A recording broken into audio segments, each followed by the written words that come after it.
हरियाणा में मुख्यमंत्री के फेस को लेकर जो सस्पेंस बरकरार था वो अब सस्पेंस खत्म हो गया है।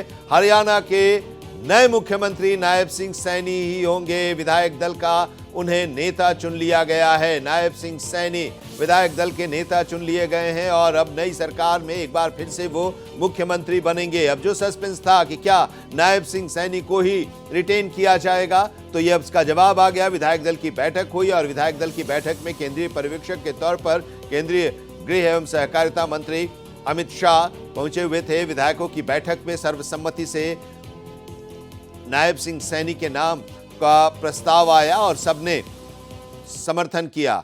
दो केंद्रीय पर्यवेक्षक पहुंचे हुए थे विधायक दल के नेता के चयन के लिए। गृह एवं सहकारिता मंत्री अमित शाह और मध्य प्रदेश के मुख्यमंत्री मोहन यादव और इन लोगों की उपस्थिति में विधायक दल की बैठक में नए नेता का चुनाव किया गया और नायब सिंह सैनी एक बार फिर से विधायक दल के नेता चुने गए। ओम प्रकाश राय हमारे संवाददाता इस वक्त हमारे साथ जुड़े हुए हैं। वो तमाम कयास खत्म कर दिए गए, नायब सिंह सैनी को ही कंटिन्यू रखा जाएगा, नए नेता के तौर पर चुन लिए गए हैं। ओम प्रकाश जी आनंद, आपको बता दूं कि अभी पंचकमल जो बीजेपी का दफ्तर है पंचकुला में हरियाणा का, तो तकरीबन 40 से 45 मिनट पहले अमित शाह आए हैं। धर्मेंद्र प्रधान उनकी गाड़ी में थे और साथ में मोहन यादव थे जो मध्य प्रदेश के मुख्यमंत्री हैं। और उसके बाद ठीक है, आपके पास आते हैं, जरा अमित शाह क्या कह रहे हैं वो जरा सुन लेते हैं। था ना एमएसपी पर खरीदी थी, ये हमारी सरकार ने, भारतीय जनता पार्टी की सरकार ने। और आज मैं फिर से एक मेरा वादा दोहराना चाहता हूँ, अग्निवीरों को भड़काने में विपक्ष ने कोई कमी नहीं। अग्निवीर युवाओं को अन्याय करने वाली योजना नहीं है, सेना को युवा बनाने वाली योजना है, सेना को मजबूत बनाने वाली योजना है। और ये भारतीय जनता पार्टी का वादा है कि अग्निवीर का वापिस आया हुआ एक एक जवान वो भारत सरकार और हरियाणा सरकार में पेंशन वाली नौकरी प्राप्त करेगा। हरियाणा ने इस देश के सेना में हर 10वां जवान हरियाणा से, और हरियाणा ने इस देश के अन्न के भंडार में हमारी सरकार की प्रायोरिटी युवाओं की रोजगारी। तो गृह मंत्री अमित शाह उन्होंने आज अपने संबोधन में, जब विधायक दल की बैठक चल रही थी, उस बैठक में उन्होंने अग्निवीर को लेकर भी कहा कि अग्निवीर योजना को लेकर विपक्ष ने बहकाया लोगों को, लेकिन लोग उनके झांसे में नहीं आए। और उन्होंने कहा कि अग्निवीर सेना को युवा और मजबूत बनाने वाली योजना है और अग्निवीर से जो वापस आएंगे उन्हें हरियाणा सरकार और केंद्र सरकार में पेंशन वाली नौकरी दी जाएगी। ये एक बार फिर से लोगों को भरोसा अमित शाह ने दिलाया। एक बार फिर से रुख करते हैं अपने सहयोगी ओम प्रकाश राय का और आज की इस विधायक दल की बैठक के बारे में वो बता रहे थे। ओम प्रकाश जी आनंद, तो अभी जो विधायक दल की बैठक अंदर चल रही है और उसमें जो निर्णय लिया गया है वो नायब सिंह सैनी को जो है विधायक दल का नेता चुना गया है। और अब ये क्लियर हो गया है कि नायब सिंह सैनी ही कल शपथ लेंगे, क्योंकि जिस तरह से जो अटकल लगाई जा रही है, जिस तरह से महाराष्ट्र में चुनाव है और दलित चेहरे के रूप में कृष्ण लाल पंवार को भी मुख्यमंत्री बना सकती है बीजेपी, तो इन सब अटकलों पर विराम लग गया है। और अमित शाह आए हैं, जैसे की संभावना थी कि सबसे रेस में नायब सैनी ही आगे चल रहे थे और वही हुआ है। और अब स्पष्ट रूप से नाम की घोषणा हुई, तो कल जब पीएम मोदी यहाँ पहुंचेंगे, दोपहर 11 बजे का समय है शपथ ग्रहण का।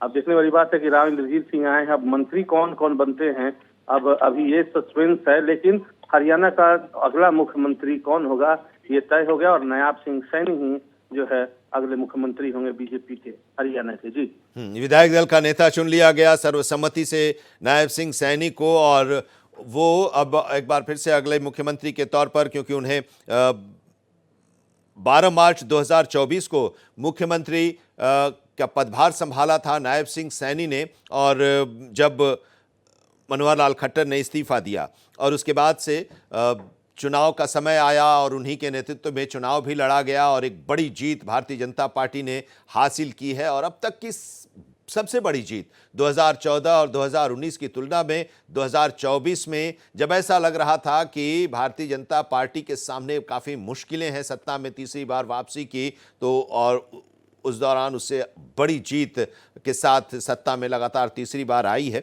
अमित शाह खुद वहां पर आए, तो गृह मंत्री अमित शाह का केंद्रीय पर्यवेक्षक के तौर पर आना ये बताता है कि हरियाणा भारतीय जनता पार्टी के लिए कितना इंपॉर्टेंट चुनाव में भी रहा और आगे भी रहने वाला है। ओम प्रकाश जी। जी बिल्कुल, जिस तरह से आप देखिए कि ये जो एग्जिट पोल आए थे और जिस तरह की अटकलें लगाई जा रही थी कि बीजेपी इस बार 20 से 25 सीटों में जो है वो सिमट कर रह जाएगी, वहीं सभी कयासों को तोड़ते हुए बीजेपी ने पूर्ण बहुमत प्राप्त किया और 41 सीटें पाई हैं। और आज देखिए कि जिस तरह से बात चल रही थी कि सीएम कौन होगा और कई तरह की अफवाहें जो चल रही थी, आज उस पर भी विराम लगाते हुए अमित शाह जो कि पर्यवेक्षक बन के आए हैं और जिस तरह की बातें चल रही थी, तो आप समझ ही रहे हैं कि अमित शाह का जो एक अनुशासन है, जिस तरह से वो काम करते हैं, तो उसी अनुशासन के फलस्वरूप एक लाइन का प्रस्ताव पास हुआ और सभी लोगों ने सहमति जताई है। जैसी कि खबर मिल रही है अंदर से, कोई उसमें ना विरोध हुआ ना किसी ने आपत्ति जताई, और ये दर्शाता है कि बीजेपी में अनुशासन है। और वहीं आप चुनावों के दौरान अगर बात करें, कांग्रेस पार्टी के नेता कई तरह के बयान दे रहे थे और कोई अनुशासन नहीं था। तो अनुशासन कहा जाता है कि अगर आप अनुशासित रहिएगा तो आप आगे बढ़िएगा, तरक्की कीजिएगा, और वही यहाँ देखने को मिल रहा है। अब चुनाव जब पूर्ण बहुमत के साथ बीजेपी तीसरी बार इतिहास रचकर हरियाणा में सरकार बनाने जा रही है, तो अब नायब सिंह सैनी जो उनके चेहरे पर चुनाव लड़ा था, अब वही सीएम बनेंगे हरियाणा के। जी आनंद। विधायक दल के नेता चुन लिए गए हैं। नायब सिंह सैनी, हम आपको बता दें कि 25 जनवरी 1970 को नायब सिंह सैनी का जन्म हुआ था।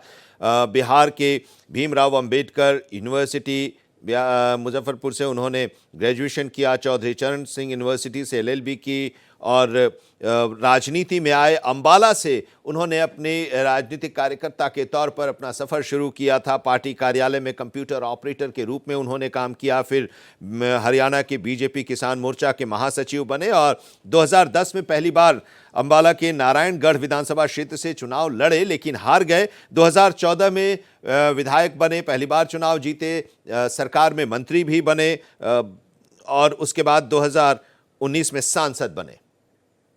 विधायक दल की चुनाव प्रक्रिया के नाते हमारे बीच में आए हैं मध्य प्रदेश के हमारे बहुत ही लोकप्रिय मुख्यमंत्री आदरणीय मोहन यादव जी।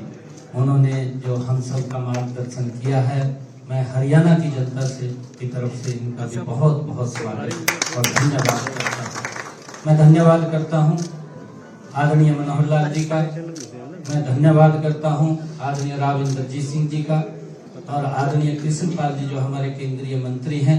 तमाम हमारे सांसदगण हरियाणा के उन सब का भी दिल से धन्यवाद करता हूँ कि जो दिन रात कड़ी मेहनत करके और हमारी डबल इंजन की सरकार नीतियों को जन जन तक पहुंचाने का काम किया है। और इतना बड़ा विश्वास जो हरियाणा की जनता ने आज तीसरी बार कंटिन्यूटी के अंदर ये भारतीय जनता पार्टी के ऊपर किया है, ये विश्वास ये नरेंद्र मोदी जी की नीतियों का विश्वास है, ये नरेंद्र मोदी जी की ही गारंटी है जिसके ऊपर आज हरियाणा ने विश्वास किया है। और ये प्रण हरियाणा के लोगों ने लिया है कि हम मोदी जी के उस संकल्प को 2047 तक जो विकसित राष्ट्र बनाने का संकल्प आदरणीय मोदी जी ने लिया है, उसको आगे बढ़ाने का हम कार्य करेंगे। आप सबको मैं बहुत बहुत बधाई देता हूं। पुनः आदरणीय अमित शाह जी का बहुत बहुत धन्यवाद और मोहन यादव जी का यहाँ पहुँचने पर स्वागत करता हूँ। और हम सब मिलकर के मैं विश्वास दिलाता हूँ आदरणीय अमित शाह जी को कि हमारी जो ये टीम है, इसमें कुछ लोग और भी हैं जो आजाद इंडिपेंडेंट जीत करके आए थे, उन्होंने भी भारतीय जनता पार्टी को अपना समर्थन वो दिया है। उन सब को साथ लेकर के जो हरियाणा के लोगों की अपेक्षा है, आदरणीय अमित शाह जी, ये पूरी टीम उस अपेक्षा के ऊपर खरा उतरेगी। आदरणीय मोदी जी और आपके सपनों को जो भारत आप बनाना चाह रहे हैं, उस भारत को बनाने में हम कृत संकल्प होते हुए आगे बढ़ने का काम करेंगे। मैं पुनः आप सबका बहुत बहुत स्वागत और धन्यवाद करता हूँ। नायब सिंह सैनी जिन्होंने अभी संबोधित किया विधायक दल को और उन्होंने विश्वास दिलाया है विधायक दल के नेता चुने जाने के बाद कि जो सपना है भारतीय जनता पार्टी के नेताओं का, जो केंद्र सरकार की योजनाएं हैं और उनकी जो सोच है केंद्रीय लीडरशिप की, गृह मंत्री अमित शाह की या प्रधानमंत्री नरेंद्र मोदी की, उसको साकार करेगा हरियाणा और उस रास्ते पर आगे बढ़ेगा और विकसित राष्ट्र 2047 में भारत को बनाने का जो सपना है उसमें हरियाणा की अपनी एक महत्वपूर्ण भूमिका होगी और सबके प्रति उन्होंने अपना धन्यवाद भी ज्ञापित किया है। तो एक सफर अभी हम बात कर रहे थे नायब सिंह सैनी की। नायब सिंह सैनी अंबाला में पार्टी कार्यालय के कंप्यूटर ऑपरेटर से उन्होंने अपना सफर शुरू किया और फिर किसान मोर्चा के महासचिव बने। 2010 में पहली बार चुनाव वो लड़े, हार गए थे। 2014 में जीते, मंत्री बने। 2019 में सांसद बने कुरुक्षेत्र के और 2024 में सीएम बने। हम अपनी बात के ऊपर पूरा कायम है और बच्चों का वो रिजल्ट तैयार है। हमारे 24,000 बच्चे हैं। 24,000 बच्चों का कल ही जब सब होगा तो कमीशन का पूरा रिजल्ट तैयार है, वो उसको जारी कर देगा। ये हमारा